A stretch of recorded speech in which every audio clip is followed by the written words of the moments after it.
ang tatapang gamitin yung salitang neutralize, ipapaliwanag, ilang taon ang nakalipas na, to be exact, 5 years after, doon palang ide-define sa manual.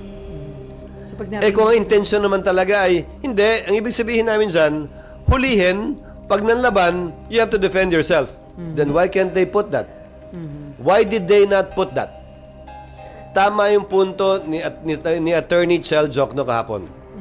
Yun sana ang nilagay. na term.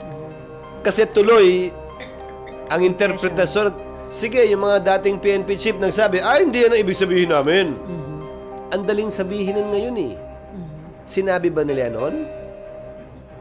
Yan din ba yung pag-unawa ng mga polis noon? Magandang matanong, yung mga polis na nakakulong ngayon at kinasuhan, na-dismiss, yan din ba yung pag-unawa nila ron? So baka ibang interpretation, patayin.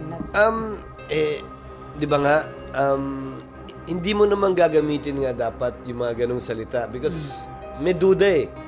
At the very least, kung hindi man yun ang ibig sabihin nun, may duda.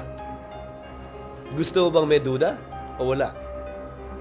Tapos yung mga salitang binibitiwan pa noong mga panahong yon na hindi under oath ay patayin, barlen, shoot them. Paano mo i-interpreta yun?